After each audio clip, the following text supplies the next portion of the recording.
Thank you very much, boss man, and welcome once again into the Jungle Room.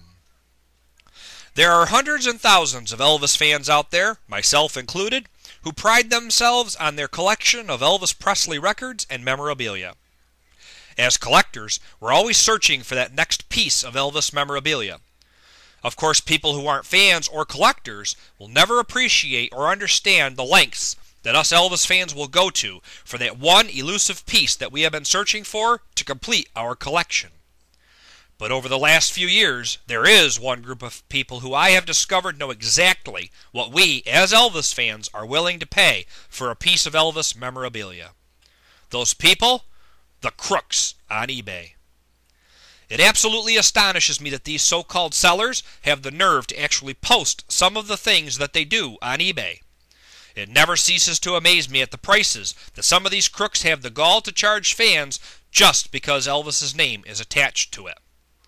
The latest example of this? How about someone attempting to sell an Elvis RCA 78 RPM of Blue Moon? The opening bid? A paltry $2.5 million. $2.5 million? You have got to be kidding me. Yes, it is an original Elvis record, and yes, it is a 78 RPM from the 1950s, which is quite rare, especially in good condition. And yes, it is definitely worth a few $100s. But $2.5 million? This is just one example of the constant price gouging of Elvis fans that you can find on a daily basis on eBay. All you need to do is type Elvis Presley into the search box on eBay and let the robbery begin. And personally, I think that is a shame. Back a few years ago, when eBay first started, I can remember bidding on an Elvis scarf that he actually wore and gave to a fan at a concert in 1973. I was thrilled to be in the running for this scarf, especially since I had been in contact with not only the seller, but the original owner of the scarf. That's right, the very lady to whom Elvis gave this scarf.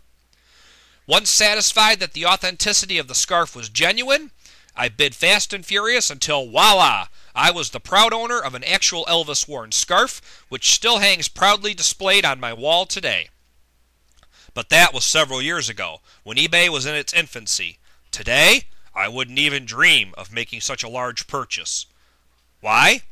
Because along with the tremendous growth and popularity of eBay came all of the crooks and scoundrels who immediately recognized that anything with the name Elvis Presley attached to it could fetch hundreds, thousands, or even hundreds of thousands of dollars, prices that in many cases are so inflated they would make your eyes bulge.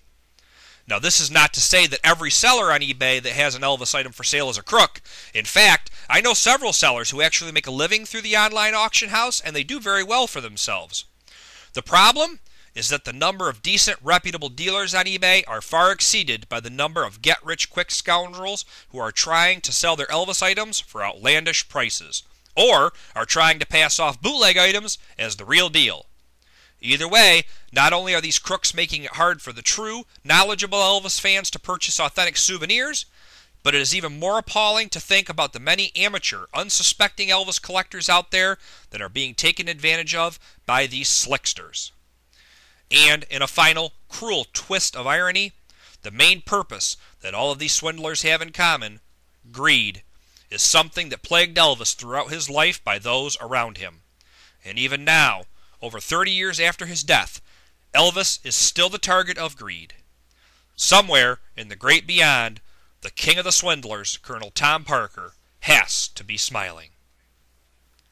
All commentary expressed within the confines of the Jungle Room are the sole opinion of Jungle Room 76 and do not necessarily reflect the views of other members or moderators of the TCB-WORLD Forum.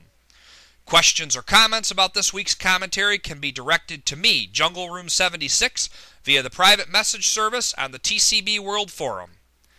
Thank you for your continued support of TCB-WORLD and TCB Radio, and until our next trip into the Jungle Room, God bless and TCB.